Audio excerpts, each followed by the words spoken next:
Hi, John. Hi. Tom Roddy, The Times.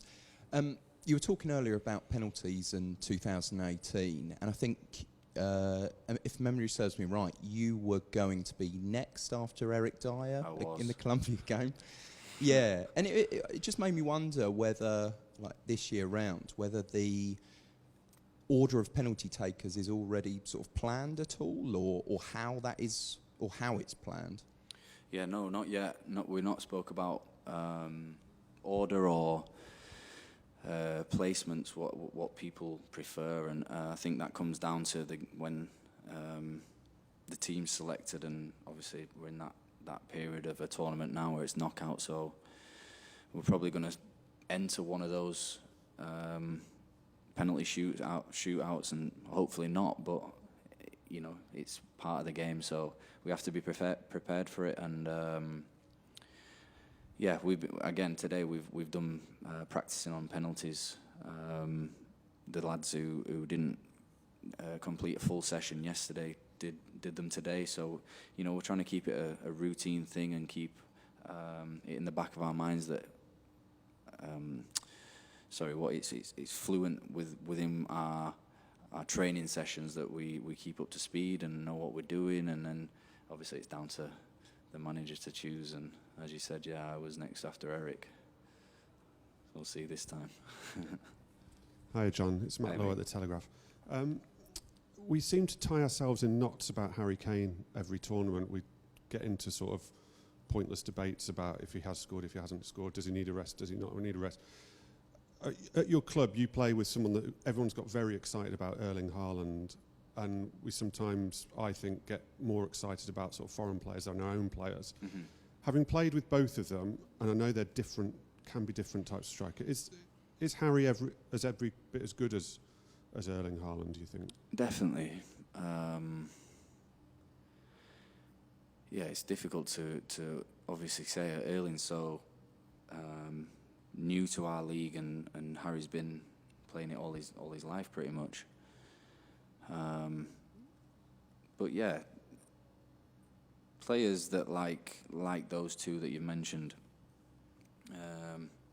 their quality always shines through within circumstances like you've just said. Maybe does he need a rest, or we never think like that, but I know from what you've just said that gets spoke about. So I think players that usually are scoring like Harry and wants to score. I think you've seen also his assist the other day was incredible. But those sort of players are a massive team player as well. The things that don't get spoke about, the positioning, the headers from corners that us as defenders appreciate massively, and what he brings to the team as a leader and as a person, as a presence, can outweigh sometimes what happens, or the outcome of things. So, they're both incredible players and incredible within their own rights as well. So, Harry's always been incredible for me, incredible to play with, and I'm sure he'll get on the score sheet soon. Hi, John. It's Jacob Steinberg from The Guardian. There's a perception or a narrative that if England lose this game, it could be Gareth Southgate's last game as England manager. If you think of the journey that he's taken you on in the last 4 or 5 years, and the relaxed environment that you were talking about before, which I'm sure he's had a big part in creating, would you hope that that's not the case, that whatever happens in the next couple of days or weeks, whatever happens, that he stays on beyond the World Cup? Yeah, I don't want to think about that, to be honest. It's a difficult one to answer, but the outcome of this game, in my point of view, I hope is positive, and whatever has been put in place continues and continues to grow as well as a England squad or England FA. The players, the environment, the culture that we've, and as you said, as Gareth has implemented, along with his staff and everything that comes with that, is now a benchmark that we've set for ourselves as a team, or new players that are coming in. And I don't ever want to think about someone leaving, or that's their time up. I think what we've done as a nation, and Gareth's done for us as a team and as a squad, and has been incredible. And these things hopefully can continue. Hi John, Nizar Kinsella here, Evening Standard. I just wanted to ask about sort of your relationship with your own game. Like, you're a Yorkshireman, you seem quite relaxed, but you play for one of the best clubs in the world and you want to win the World Cup. So do you kind of want to push yourself to become maybe the best centre-back in the world, or do you have those kind of ambitions to be seen that way as, like, one of the best, always be in the conversations as, John Stones is one of the best centre-backs in the world?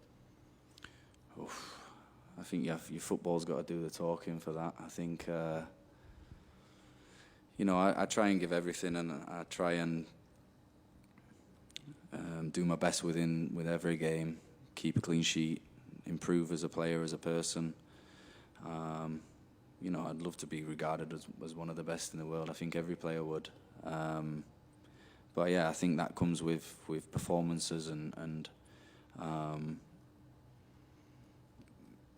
being recognised. For me, is comes below winning. I think all I want to do is win. I've been lucky enough to win 11 titles at City and enjoyed every bit of it. But that's year on year. It's just got stronger, that feeling to win more. And I think I just want to be a good team player. You can't win everything by yourself. I want to be a good defensive unit, a good defender, keeping clean sheets, playing good football, setting attacks up from the back, and whatever that comes with. And I think, kind of answer your question is, that'd come, or does come, when with performances and backing that up season upon season. Okay, 3 to finish. That'd be Charlie, Andy, then Sammy. John, Charlie White from The Sun. You mentioned how it's a great motivation not to fall into the category of underachieving. Have the players spoken much about that, about how moving on and not falling into the trap of maybe thinking things are a bit easy? Because you've obviously seen, I know you said you didn't want to mention Belgium or Germany, but we've seen with England, haven't we, over previous tournaments a few years back, that the potential wasn't really fulfilled, was it? Yeah.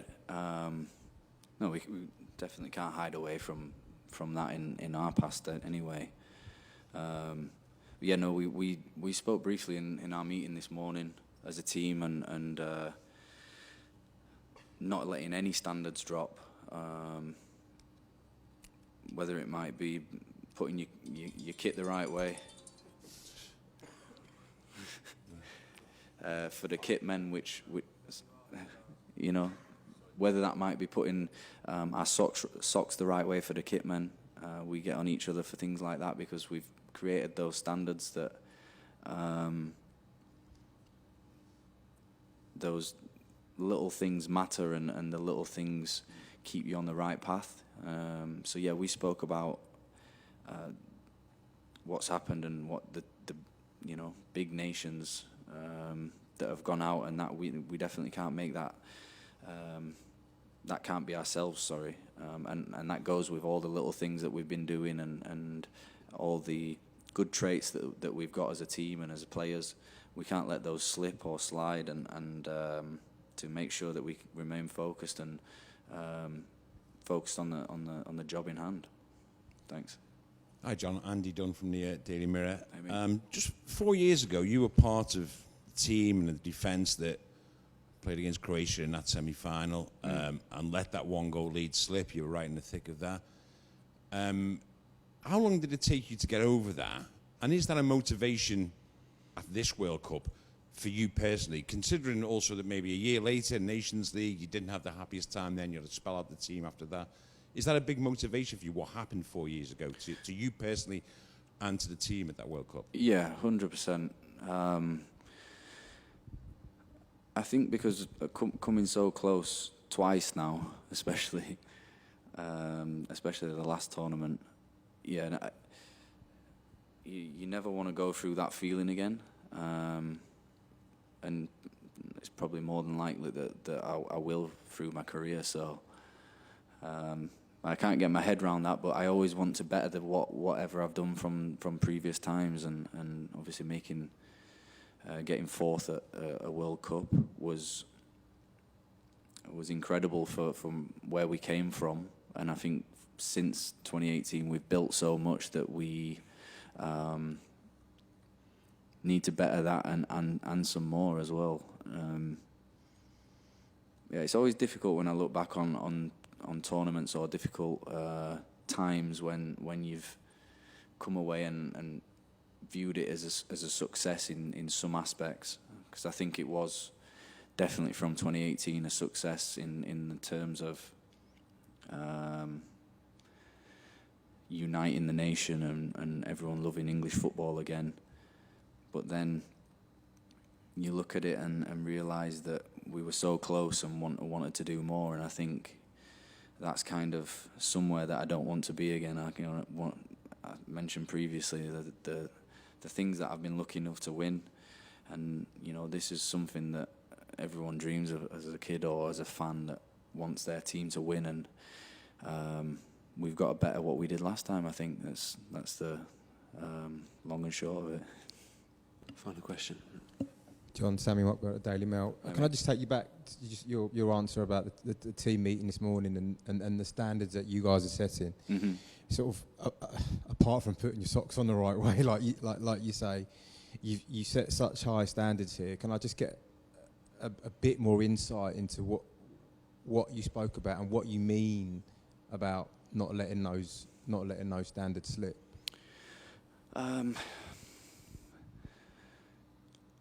Yeah, I really think it's the